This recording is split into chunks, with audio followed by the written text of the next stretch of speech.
All right, who's excited? I need one more round of applause. I love it. All right, our next speaker began her career as an advertising executive and strategist, but experienced firsthand the frustration and temporary band-aids offered by the current healthcare system and societal norms when dealing with stress and an autoimmune disease. During her search for overall wellness, DeeDee developed a passion for nutrition and cooking. Following that passion, she's become a certified holistic nutritionist, a culinary nutrition expert. She owns her own business working with groups and companies to reach their ultimate health and wellness goals, and was recently named Top 25 Coach by Chicago Entrepreneur Magazine. Just a little bit of a big deal. I don't know if anybody's told you. Today, DeeDee will talk to us about optimizing your health as a gateway to your true self and inspire us to focus on reaching our ultimate health so we can pursue our passion with energy and enthusiasm. I feel truly incredible to call this woman a friend. Ladies and gentlemen, please welcome DeeDee Mehren.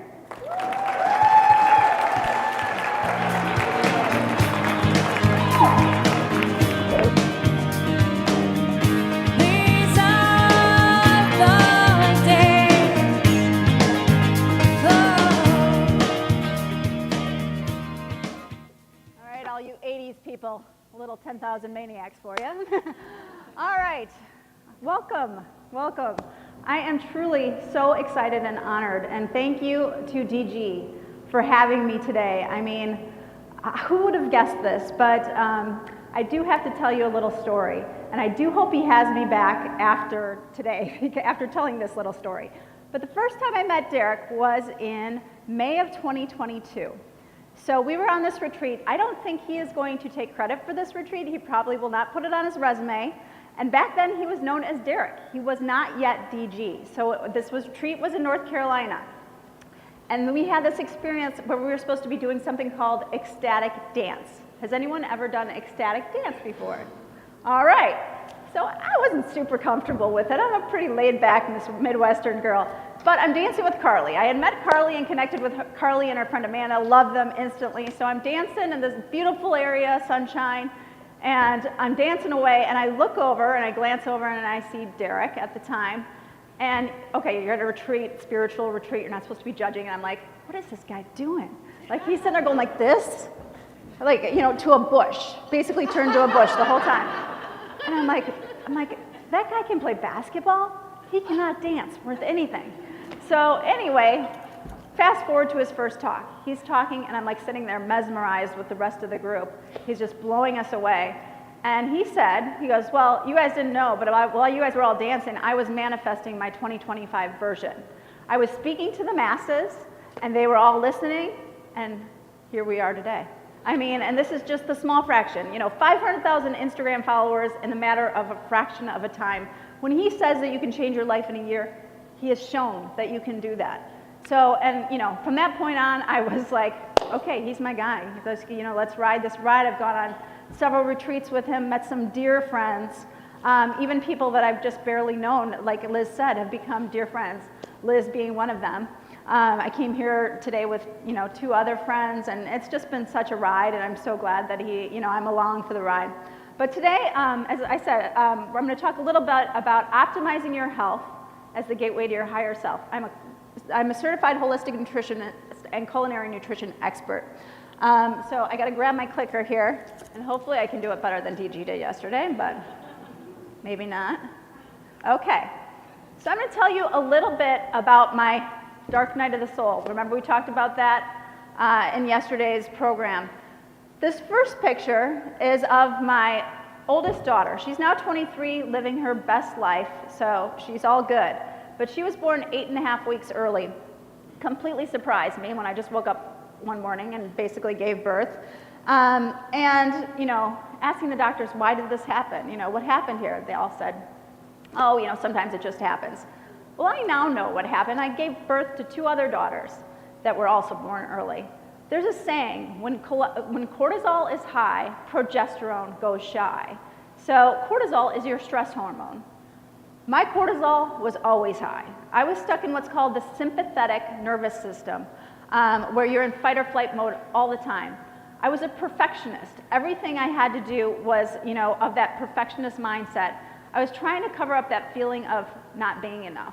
I don't know if anyone else feels that here, but I still struggle with it all the day. So, my behavior was perfectionism. I had to do everything right. And I was so stressed all the time. And I had no progesterone. Progesterone is necessary to carry a pregnancy. No doctor ever told me this. So shortly after she was born and out of the NICU and everything, I started getting really sick. It was weird. I would have the weirdest symptoms. My hands and feet and face and ears would burn like crazy, like they were on fire. They would swell, so it was actually visible as well. And when you're in office presenting to people in advertising, and I could barely wear shoes because my feet burned so bad. So that was a weird one. I also had extreme fatigue, and there were times where I couldn't lift my arms above my shoulders. So I didn't know what was going on. It ended up being a 9-year journey, seeing a multitude of doctors, doing a multitude of tests, and even having surgeries to combat this problem. And doctors would just tell me, oh, you're either a stressed out mom, or here's some medications. But then finally, this middle picture, this was taken at the Chicago Marathon. 1 year prior, I had been formally diagnosed with 4 autoimmune diseases, which I was told they were incurable. It was Raynaud's phenomenon, which is not a huge problem for me, Sjogren's syndrome, lupus, and rheumatoid arthritis. Those are a little more concerning if you know anything about autoimmune disorders. And I was still, right before this picture, I had actually just recovered from my 5th bout of pneumonia, severe enough where I had pleurisy. And if you've ever had pleurisy, you feel like you're dying. So I still ran the Chicago Marathon. I still qualified for Boston because that's who I am. So there were days where I couldn't get off the couch, and then on the other days I would make up for it by running to control my anxiety. But this picture means a lot to me because right before this picture I called the doctor and made the appointment that changed my life. When they tried to feed me more medications for for making my symptoms better, I just kept asking, but why? But why? I'm not a Sagittarius like Derek, but I still couldn't figure out what was going on. And so when I asked, and they said, no, I'm just going to up your Lyrica medication and give you a few more medications, I just said no. And I came home and started Googling. And it started with one little small shift. Oop. Sorry, I'm going the wrong way, obviously. And that was, I went gluten-free. I saw Venus Williams, the tennis player, had Sjogren's syndrome, and she had gone gluten-free, and it was helping. That was my one small shift. So that was where my journey began. I got about 50% better, and my healing journey still continues 23 years later. But this picture is me today. During that time frame, I went back to nutrition school. I got my certification in holistic nutrition. I just did it for myself. But in 2017, I ended up starting my business, Feed Mind, Body, Soul, just because I got a lot of questions from people, and I'd like to answer them. And so years later now, I've worked with many companies, I've worked with groups. I used to work with individuals, but I've helped thousands transform their health. And I want to just tell you that when you don't have your health, you have nothing. It truly is the most important thing in your life. And if you don't make time for your wellness, you will make time for your illness. And getting healthy, I truly feel, is step 1 and is the gateway to your higher self. So this is just a visual of kind of what I feel is the parallel path of health and awakening. So this low vibratory state. Okay, this room is not anything like the general population. What I was going to say is usually I would say 80 to 90% of people fall in this low vibratory state. Why? We're eating the standard American diet, what I call the sad crap diet. Standard American diet full of chemicals, refined sugar, alcohol, processed food. We're not moving. We're addicted to our devices. We have what I call desktop days and Netflix nights where we literally don't get off the couch. We're constantly under a state of stress. We're lonely. That's, I would say, how 80 to 90% of the population is living today, with the exception of this room. I went to the gym at 6 a.m. on a Saturday. It was packed. DG Mindset people are not in this group. But that said, what it takes to just move up that level a little bit, feeding yourself nutrient-dense, real food that fuels you at a cellular level, quality protein, whether you're animal or vegetarian, it doesn't matter, polyphenols, antioxidants, those vibrant colors from plants, You know, surrounding yourself with community of like-minded individuals like we are doing today, daily movement, being very mindful and intentional of what we're doing. That vibration, when you're bringing yourself up to that level, is what truly matters. So this is just a few. I did a search on, you know, people that have had health crises that have kind of awakened spiritually through that health crisis. This was just a fraction of these people, you know, and they're all famous names. You know, I didn't put myself up there in this crowd, but people like, you know, Louise Hay, obviously Oprah Winfrey, Rick Rubin, the music producer, lost 100 pounds and attributes his creative genius to his meditation and healthful ways. I had to put up Bradley Cooper because he still is my Hollywood heartthrob after speaking in an interview entirely in French one day I saw, and I was like, oh my God. And he said he got sober at 29, and since then he has been able to accomplish all of his dreams in life. So now DG's not up here. You don't see Jesus or Buddha or anybody. I think some people get to spiritually bypass this thing, but most of us don't. Most of us have to get healthy first. So I said, I became a holistic nutritionist. That was my calling. I knew that nutrition was just a small fraction, actually, of what was going to heal me. So it was not only what I ate, it was how I moved, it was what I thought, it was how I rested and recovered, and it was who I surrounded myself with. And so as I said, it's been now a 23-year journey. This visual, if you flip it on its top, it kind of is a table, right? And so all of those things, like if you put your meal on that table, and you're maybe you are eating an amazing diet, but if you're stressed and not sleeping and those, you know, legs of that table are gonna buckle, everything is just going to slide right off.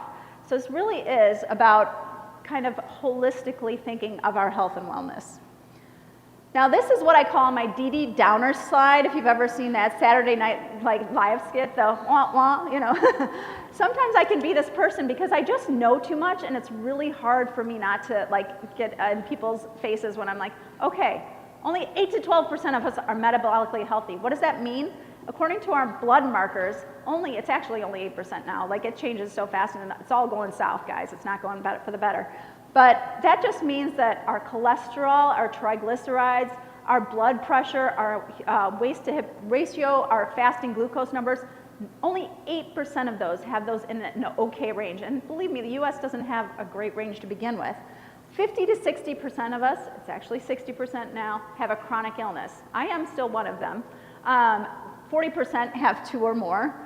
70% of us are overweight or obese. We eat about, on average, 70 grams of added sugar a day. This one is really hard. Adults eat 60% processed food, kids 70% on a daily basis. 40% of the people that died are from COVID had diabetes. Half the population is pre-diabetic or diabetic. The typical person spends half the day sitting. I don't think that's surprising to anybody. 10% suffer from depression, 19% from anxiety. I think that number is actually too low. 1 in 3 people are lonely. So did you know that loneliness is like the equivalent of smoking 15 cigarettes a day? And post-COVID, so many of us are suffering from loneliness. 70 million Americans have a sleep disorder. One I didn't put up there that I know is really troublesome as well is 1/3 of Americans have something called non-alcoholic fatty liver disease, and that is from our diet, not from, well, alcohol is a part of it, but it is actually from our diet as well. So that's my DeeDee Downer slide. We'll move on to the more positive things now. All right, so why is this? This is the problem. We view our nutrition and health as deprivation, right? Like, we're worried about that dumb number on a scale that really doesn't mean a lot. We think if we're gonna eat healthy, we just eat a few leaves. You know, we're worried that, you know, oh my gosh, I ate, you know, way too many calories today. You feel like you're gonna have to exercise till exhaustion, or you're gonna have to sit on a mountain and meditate like a monk for days to be healthy. So this is all a deprivation mindset, right? Like, who wants that? I know I don't want that. That doesn't sound fun to me, and Americans definitely don't wanna live in deprivation. But what it should look like. So this is the life is mental slide. I mean, it is all about flipping that switch, viewing it all as abundance. So nutrition, feeding yourself real nutrient-dense food at a cellular level that is going to give you energy to do and accomplish what you want to do and those goals that we wrote down yesterday. Movement, moving in a way that feels good to you, and moving every single day. Managing your stress, having a stress toolkit. This has been huge for me. Making sure that you are doing, stress management techniques daily, prioritizing sleep, rest, and recovery, and then surrounding yourself, just like we are doing today, with like-minded individuals who rise that vibratory level. Every time I come out of a DG retreat, I am like for a couple months, like living on that high, and that's what you're doing on this today and in your future. All right, so the thing is, as I said, this is an abundance mindset, and it doesn't have to be really hard, right? We can make it super simple.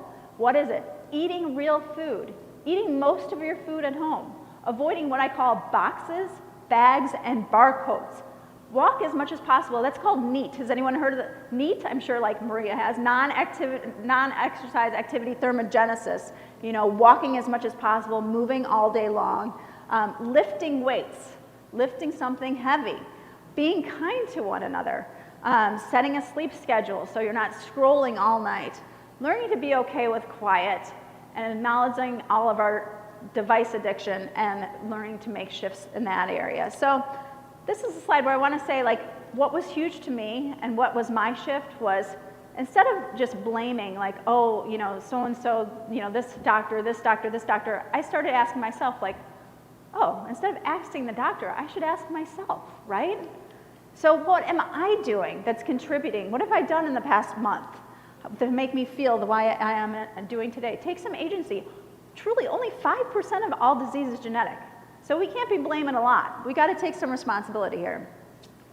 All right, now I'm going to get a little more focused on nutrition.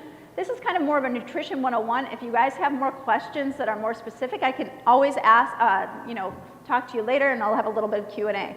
But food is made up of macro and micronutrients. I think all of us, the word macros has become pretty ubiquitous. So your protein, fat, and carbs, right? Now, at any point in time, one of those is demonized. Somebody's going to be thrown under the bus for sure. In my era, I grew up in the 20s. I was in 1990 was when I was in my 20s. So fat was like evil. I did not touch a fat gram. It was Snackwell cookies, it was pasta, it was bagels. It made me so sick. I had abysmal vitamin D levels, and I am sure that was a main contributor to the onset of my autoimmune disease. So today, fats are okay. It is carbohydrates that we're questioning. Proteins are the darling. So I'm here to say there's no one macronutrient that should be bad. It's about balance, and it's about eating real food. There is something called essential versus non-essential. So essential nutrients are just things that you have to get from your diet. They're not made what is called endogenously within you. So non-essential, you actually make proteins within you. So there's 20 essential amino acids, non-essential, 9 essential. So when somebody says it's an essential amino acid or essential protein, you need to get it from the food you eat. So there's something called essential proteins, essential fatty acids. Actually, there's no essential carbohydrates. We do not need to eat carbohydrates as humans. We can make them. We can turn fat. Gluconeogenesis turns fat into carbohydrates. I'm not saying that we shouldn't eat carbohydrates. Just it's kind of an interesting thing that there are no essential carbohydrates. So that's just a little nutrition fact. Micronutrients are what we need in small amounts. So our vitamins and minerals, our polyphenols, our antioxidant, all those colors of the rainbow. And then, just understanding that no one should eat the same diet. If someone is telling you to go keto, you need to know for yourself whether you should go keto or not. It's right in some circumstances, it's wrong in some circumstances. So you need to understand and be, again, your own advocate for what you do.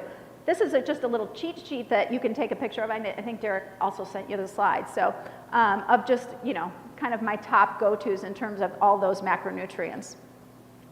So I'm going to talk about protein a little bit more. I think, as I said, protein is king right now. It is the darling of the nutrition world. Everybody is like, where are you getting your protein? How many grams of protein? If I hear that conversation one more time. But to be honest, it is important. Our bodies are 60% water. 40% of that, remaining 40%, 20% of that is protein. We are protein beings. We are protein structures. Our hair, our skin, our nails, our organs, our ligaments, our joints are all made up of proteins. Our proteins digest our food. They run our metabolism. They run our detoxification system. They give us structure. So our protein is so important.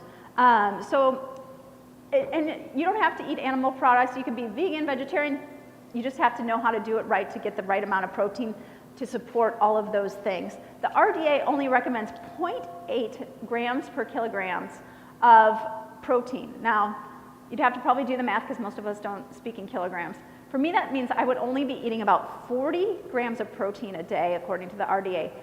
Just so you know, RDA levels are like basement level just so you're not sick. Like, don't we all want to live optimally? We don't want to live just so we're not sick. So 40 grams of protein, they're even evaluating this right now because they've gotten a lot of call to increase that number. What I recommend, and which most functional medicine recommends, is about 0.7 to 1 gram of protein. So think of your lean body mass. That's the ideal weight you want to be. So if you're a woman and you want to be 150 pounds lean body mass, you're like, that's your feel-good weight. You want to eat 150 grams of protein a day as an easy metric. So that's just something to know. Why is this? The role of protein in the body, it creates something called satiety. It makes us less hungry. If we're eating 30 to 50 grams of protein at each meal, we're just not going to be hungry for that snack in between the meal. So prioritizing that, 30 to 50 grams. It also has something called thermic effective food, TEF. So that just means that when you eat protein, you're actually burning 20% of it just by eating it. So it's really important to understand that when you consume food, like carbohydrates and fat are about 5 to 10%, protein has just a higher thermic effect. So eating it, you're actually burning a lot of that off while you digest that protein. And the last thing why protein is important is something called muscle protein synthesis. So that's making muscles. And if protein has, as I said, amino acids, these amino acids, especially the one leucine, you need that to convert what you're doing into muscle, what you're eating into muscle, and what you're exercising into muscle. So protein is very important, and kind of where I usually like to start people is setting their protein goals. Now I'm going to talk about carbohydrates. As I said, you know, people are like, oh, should I go low carb, high carb? It totally depends on who you are. Everyone is going to be different. I usually gauge that on your age, your activity, and your sex. So carbohydrates, we've got our complex carbs, which are our beans and legumes and things like that. We have our starchy simple carbs, which are the things we all love, the donuts, cookies, cakes, crackers, all the simple sugars. And then we have our fibers, which are soluble and insoluble. Fibers are basically your fruit and veggies. You can't get fiber from anything else. So you can't get fiber from animal protein.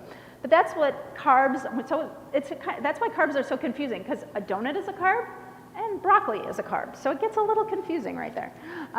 But there's, you know, carbs are often thrown under the bus in terms of weight gain right now. So I kind of wanted to explain to you the two main theories of weight gain that are predominant in today's nutrition culture. So there's something that has been around forever called CICO. I don't know if you've heard of it called that, but calories in, calories out. That's the exercise more, eat less. So for years, that's what, you know, you went to your doctors and they said, oh, you need to lose weight, you need to exercise more and eat less. Well, how's that working for everybody? I mean, like, again, deprivation mindset, that kind of sounds sucky. I mean, I don't want to do that. So,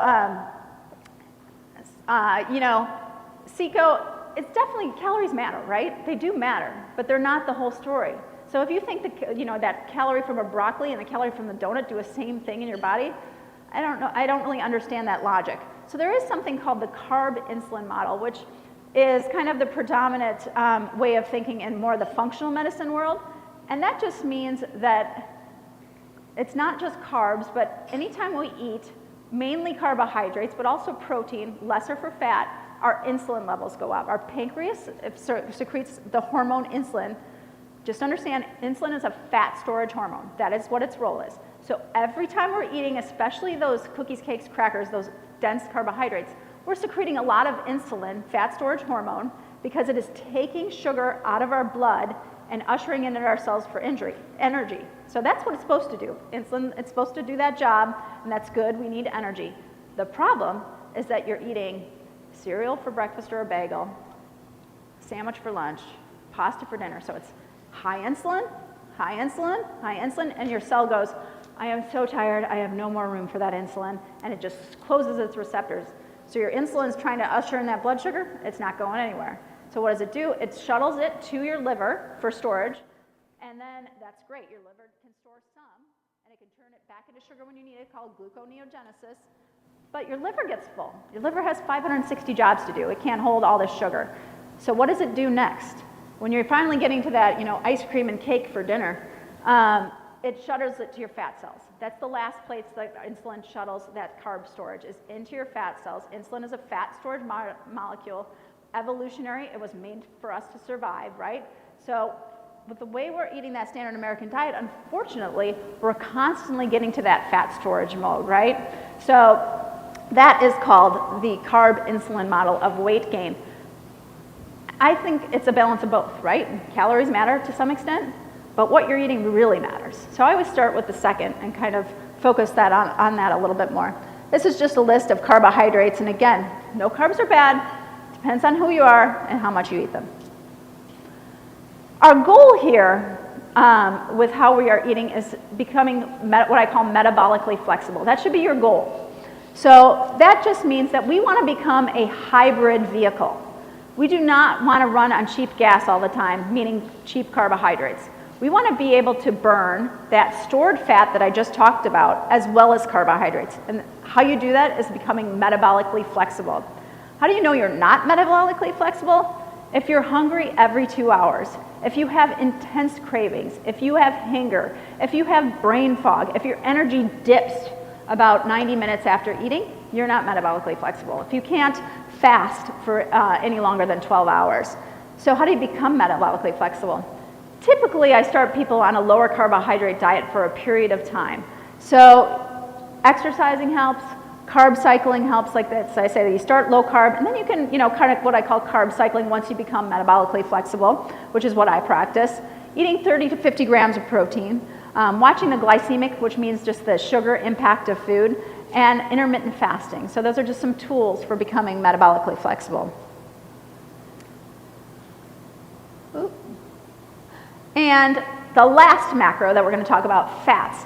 So as I said, I was, in my 20s, in the 1990s, fat was demonized, lean cuisine, Snackwell cookies, fat-free cheeses, all this food. I bought it hook, line, and sinker. I always thought I was being really healthy. I mean, I was a marathon runner, a triathlete. I was doing all the things I thought was right. So never ate a fat gram. And the types of dietary fats, saturated, monounsaturated, polyunsaturated, all that, I didn't know any of this, right? Now I know. My diet consists of about 50% fat right now. And that's what works for me. And I focus on quality fats. Most fats, like when you're eating a fat, have a little bit of all those, saturated, monounsaturated, polyunsaturated. Do not fear cholesterol. Most of our cholesterol is made in our liver. It's not coming from eggs. Eat your eggs. That's the old way of thinking. The ones we do want to avoid are the hydrogenated and trans fats and all of the seed oils. That's what's going to create the inflammation. I feel it's a huge contributor to inflammation in our society. Other than that, fats play such a role, like quality fats. So each cell is surrounded by a phospholipid layer, which is fat layer. If we're not consuming healthy fats, that cell becomes super rigid. And none of the nutrients can get in or out. It's like they just like that insulin, it bounces right off. So our brain health, 60% of our brain dry weight is fat, healthy fats. Guess what's fueling it? Absorption of fat-soluble nutrients. I kind of alluded to this earlier, but vitamin D, which is essential for so many things, critically immune health, if we're not absorbing that if we're not having fat. So I'm sure my vitamin D levels were abysmal in my 20s. Inflammation regulation. Usually when people come to me with pain, I do give them, suggest fish oils and things like that. Energy source. As I said, when you become metabolically flexible, you can tap into that as a fuel source. Cell signaling. Our signal molecules and hormones transport on a fat molecule, and weight management. So a lot of kind of certain fats help with weight management, believe it or not. I'm going to really breeze through this slide, but this is my diet most of the time. Avocados, eggs, fatty fish, nuts, chia seeds. I don't eat a lot of butter. I don't know butter really, but so anyway, I use fat for fuel most of the time. And my cholesterol is the one thing I can really brag about. Every time I go in, my doctor's like, you have rock star cholesterol. And guess what? My diet is 50% fat. I eat 2 eggs a day. I use MCT oil in the morning. I will say, this is one thing everyone should test. I'm a N of 1 study. Everyone should test I have found that 95% of people rock this lifestyle, but guess what? There's something called a hypermass lean responder, and they are not going to do well. When they eat saturated fat, their cholesterol is going to go the opposite way. Their LDLs will go, and their triglycerides will go. So this is something I always suggest getting what's called a full detailed cholesterol panel, or an NMR test, at least twice a year. A little bit of eat this, not that. Again, abundance mindset versus deprivation, right? So I am a sweet tooth. I grew up on ice cream for dinner. I'm not kidding. We were talking about this, I think, last night, and Little Debbie snack cakes. So I have a sweet tooth. So what I do is I have dark chocolate every single night. I've grown to really love it. I also stash, I make a lot of good for you treats, and I stash them in my freezer. But there's so much abundance out here. Like, how can you not be happy eating things that you really love? Which I love what I eat, and I eat a lot, and I love food, but I always just find a little healthier upgrade, right? Meal prepping, just going to touch on this, right? Without a plan, we are planning to fail.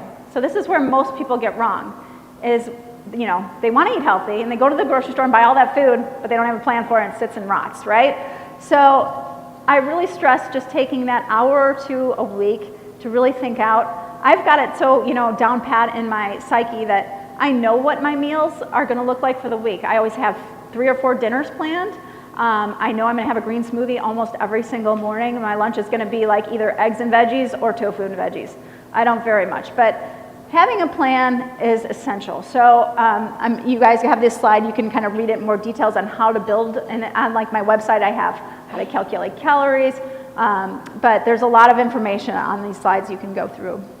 This is my simple go-to grocery list. I feel like if you have that app, just always, put it in your phone and just add a few things to it. But with that, you're pretty much good to go.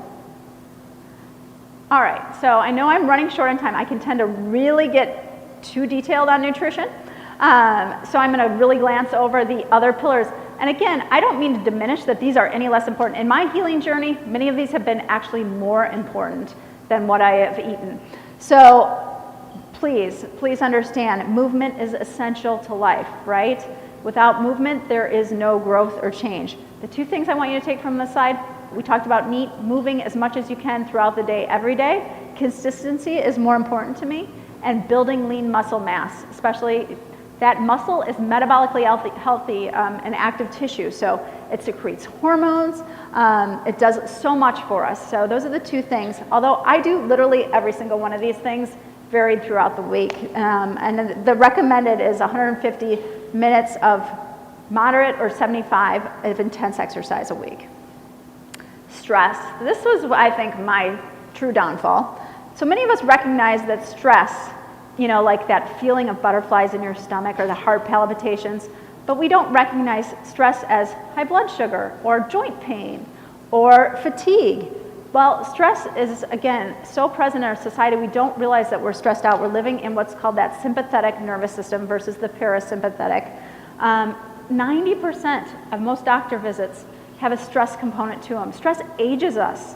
It shortens what's called our telomeres, which are a sign of our aging. It's like if you think of your DNA and the little caps to your end of your DNA, they get shorter, and that means our life gets shorter and shorter and shorter, and stress goes zoop. So we want to make sure that we're not shortening those telomeres any more than we need to. What do we do about stress? We have tools. I have my stress toolkit. Meditation has been my life-saving grace over 10 years. I am a doer. I cannot sit. I have now craved some days to sit for an hour in meditation. That's taken 10 years to build up over this lifetime. And I do a lot of these other techniques, but stress and exercise and getting out in nature are probably my top 3 go-tos. And I just say, build that stress toolkit and every day have a go-to stress management technique. Sleep. I was an insomniac for 25 years. I had a lot of issues. You can talk to total insomniac. Now I love my sleep and I prioritize it. Why? Sleep is where we rebuild ourselves. And just from a metabolic perspective, so when you're underslept, did you know your insulin, that hormone I said was a fat hormone, goes up about 19 to 23 points. You're also going to eat on average 250 to 300 more calories. Your hormones get so dysregulated. There's a hormone called leptin, which is your satiety, meaning full hormone, and ghrelin makes you hungry. Those get thrown totally out of whack, so you're hungry all the time. And then as, you know, just that whole cascade is just going to make you feel terrible. So prioritizing sleep. And how do we get that good night's sleep? We are light beings, right? We're all made of light. We need to follow the circadian rhythm. So in the morning, you get that bright sunlight. In the evening, you dim your lights and you don't, you know, stare at screens. So just some tips. Follow the circadian rhythm, cold bedroom at night. Very simple to wind down and prioritize your sleep instead of scrolling all night long. So I'll leave you with this. As I said, it doesn't have to be difficult, and it is a mindset thing. Eat real food, eliminate boxes, bags, and barcodes, get 30 grams of protein outside, walk outside in nature, move your body, cut out the negativity, practice gratitude, get quality sleep, and practice moderation, not deprivation. So I have created a 4-week meal plan for you guys to download free of charge. So as part of my business, I run group programs. This one's called The Lazy Way to Eat Healthy, so it's kind of a beginner's guide to eating healthy. You can download that, just submit your email address, and it'll be a 4-week meal plan. That's kind of what my meal plans look like. It comes with shopping lists, groceries, everything like that. As I said, I do virtual group programs. If you guys are interested, check me out on Facebook. There's cards on your table, Facebook, Instagram, and you know, I'm excited to see you at the next DeeDee Mindfest too. So thank you so much. If anyone has any questions, do we have time for questions, or should we? Okay. If anyone has any questions, feel free to raise your hand, and then people over here will help you out.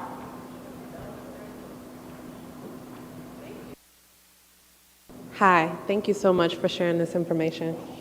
So one question that came to mind is a panel, an assessment to really kind of understand where I'm at, because I don't know what my deficiencies are. So Yeah. Can you speak to some of those actions we can take? Yeah, absolutely. So I am a big proponent of what I call test, don't guess. So you're thinking the right way. Get those baseline metrics. And so there is something like, usually we have the general basics in our healthcare plans. For people, I think I just did something 2 weeks ago. And this might sound expensive, but I spent $500 on something called Function Health. So you can go to your doctor and get a panel, but there's also new companies coming up. They do blood work assessments twice a year. You go in for 2 draws every 6 months. For $500, it's 100 biomarkers evaluated by a doctor.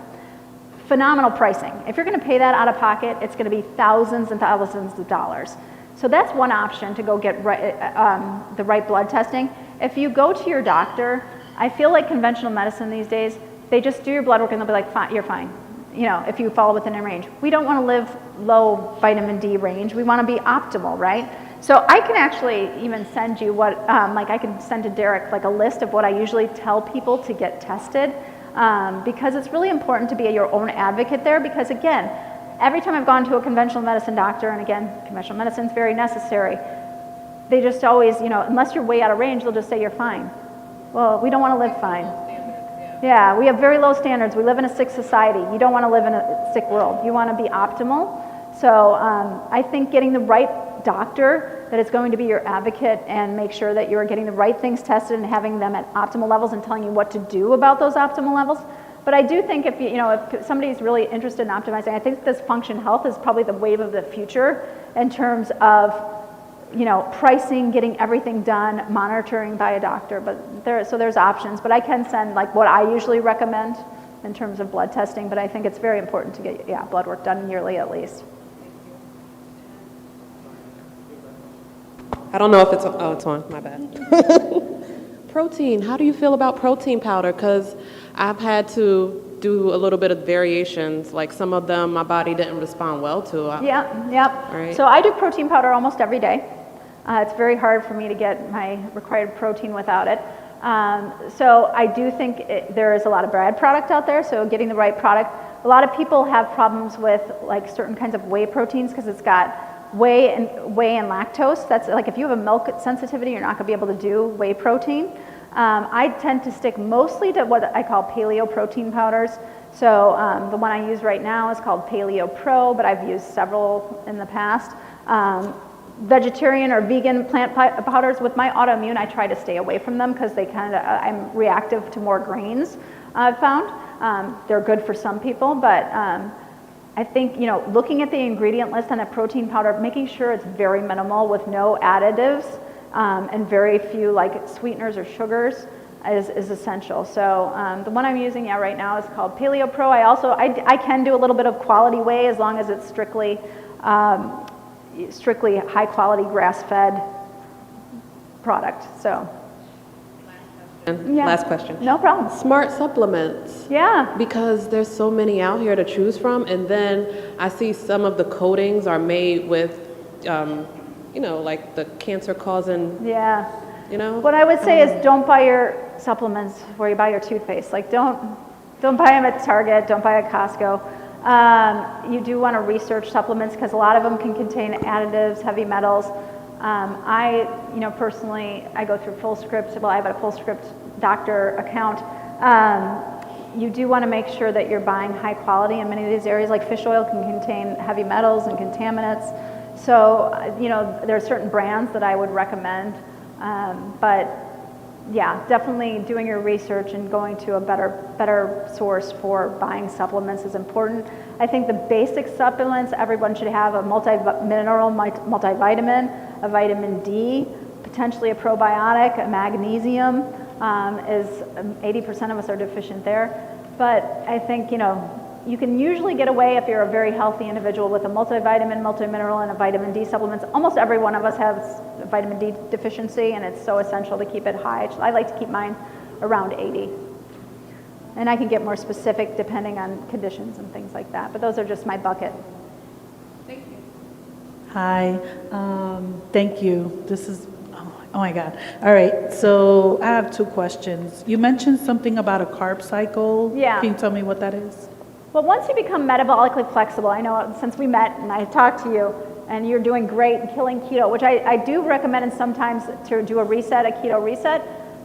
Once you're in that metabolically flexible zone, which it sounds like you've reached, you can start upping your carbs. So like keto is always 50 grams of net carbs per day, which is very, very low and hard to sustain, right? And then especially with women, I start to worry about thyroid health because when your carbs go too low, thyroid function can go low with it.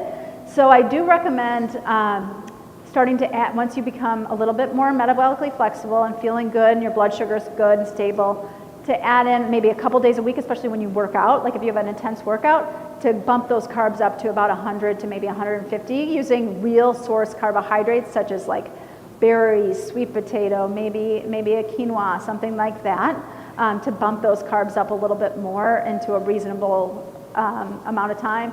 And I would say, doing that a couple times a week at least. And usually on more intense workout days is probably a good place to start. Okay, thank you.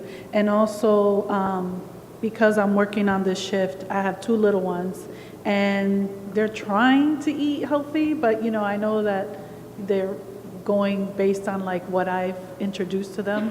And one of them is extremely picky. He eats the same thing every day. But do you have any tips on how to incorporate this new healthy plan or way of eating when you have little ones and try to convince them to? Yeah, I have 3 now grown daughters, and it's difficult because you lose control as they get older. When they were little, it was easier. What I would say is that to always have those better options in your house. So keeping things out of your house is the first step, right? Things that you don't want in your house, you don't have to, you're in control here. The kid is in control. When they turn 16 and get their license, that's a different story. But for now, I would say, again, it's how we talk about things, the abundance and the good qualities of food. Nothing is bad. I never said anything was bad. In my house, we never once mentioned weight. We never talked about anything being bad. But just I tried to associate a lot with how you're feeling. Like you're in a sport, you want to have energy, you want to kill this, next soccer game that you're in. So what are you going to eat to fuel that? So it's always, we're talking about food is fuel. Food is, feeding your at a cellular level and having that at your home. And having just better choices. This whole, anyone maybe in the not nutrition world, but this whole Kellogg's thing is a huge thing right now where Kellogg's cereal is being kind of canceled, which rightfully so. They told they were going to take out dyes and things from their food and they never did. there are better options than feeding your kids cereal too. And I know it's time consuming. There's even better cereal companies though. So always just thinking of the upgrade. Can we do a little better? Are there products with less ingredients? Can I make a huge batch of granola and keep it in my freezer for my kids? Things they're gonna like. And again, with kids, you don't wanna go too, they don't need to go keto, right? They need their carbs, they need their, so it's like, you just have to be, a little bit more of the mindset of like how we talk about it and how we feel about it. And you're leading by such a great example by what you're doing. I mean, they're seeing it every single day. So that's what I always tried to do, is just kind of lead by example. Again, when they get their driver's license, it's like all of it goes out the window, but then they come back around in their 20s. I've seen that happen twice now. So that's, and download that meal plan. It might be, it might be something that you can incorporate too. I'm sure I've probably run over time, but it's okay. Yeah, go ahead.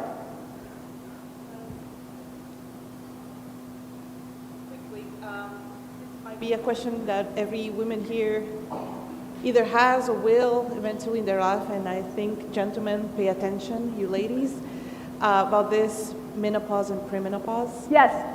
Health. So any tips, advice on how to, Absolutely. It is amazing how far we've come in the last 2 years on menopause and perimenopause, and how the discussion is just being awesome. Like, I'm so excited and invigorated with this discussion. I'm a 53-year-old woman, so I gotcha. Anyway, yes, perimenopause and menopause is a huge issue.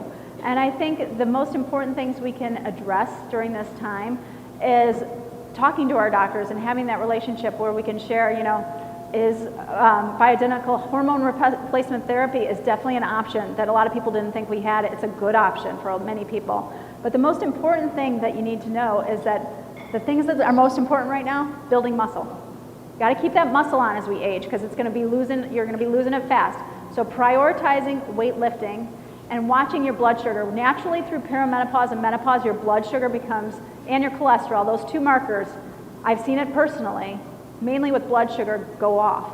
So you need to make sure that you're eating and watching your blood sugar. So getting that tested a couple times, maybe even trying a continuous glucose monitor to see what affects your blood sugar, because having stable blood sugar is paramount in terms of feeling your best and kind of rocking through that. And there's so many things that we can try through perimenopause and menopause to live our best lives, but I feel like having an advocate is definitely a great place to start.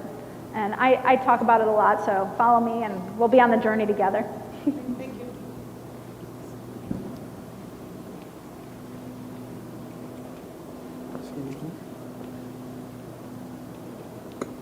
Hi everyone. I just wanted to hit on this. I actually, after getting into aesthetics, I moved to a new state. I didn't know what I was doing. I was lost. I was going through a divorce. I was like, what the hell is going on? I went back to school and I was like, where am I going with this? What's going on? And I moved to Tampa, Florida, and ended up getting into medical weight loss and hormone replacement therapy. Worked my way into it, and I was like, man, like, what am I doing here? Why am I here? And I had struggled so bad with what I thought was hormonal issues and been disposed of every appointment that I had ever went to and just kind of brushed off by every provider that was like, you're too young, you're not having these problems. Ended up just really advocating for myself and being like, something isn't right. You know when something isn't right in your body. And I have learned, like, I think one of the biggest things that we run into is we're like, where the hell do we start? Like, who's gonna listen to me? Because I'm gonna tell my PCP and my PCP is gonna say, I'm in normal range, everything's fine. Advocate for yourself at your GYN appointments. They can start, and there's a lot of health insurances that will actually cover your blood work. They can cover hormone replacement therapy itself for you. And if you cannot do it, like, advocate for yourself to go to a specialist. It's not that expensive. You also can start to use your HSA cards for a lot of the things that you're getting your blood work done for. But I also want to hit on this for a lot of men that are in this room. Depression is serious. And there's a lot of men that hide it and do not feel safe. Do not feel like they have the room to communicate that, man, like, my energy levels, my recovery at the gym is terrible. I'm not the man that I want to be in here, or out here. Testosterone levels play a huge role in that for men. So if you feel like something's wrong, if you feel like you need to like dive into it and you've done all of the things at the surface level that you think you can do, if you know that that might be a potential, this is also like, you know, specialized care is not just for women, it is also for men. And I just want to like really pinpoint that. A lot of men don't know your lower levels of testosterone really affect how your mental health works for men. So I just wanted everyone to know, like, I had to do hormone replacement therapy at 22 years old. Like, It's becoming more and more prominent. I mean, the unfortunate thing is you see this in our 20s and the sperm count of men in their 20s, like infertility is becoming a huge issue. It's unfortunately, we can take ownership, as you said, go find the right practitioners to partner with, following these guidelines. It doesn't have to be complicated, but it can be so detrimental and ruining people's lives at such a young age, and I've seen it time and time again, so thank you for sharing. And I think that we have, he's kind of giving me the, thank you guys.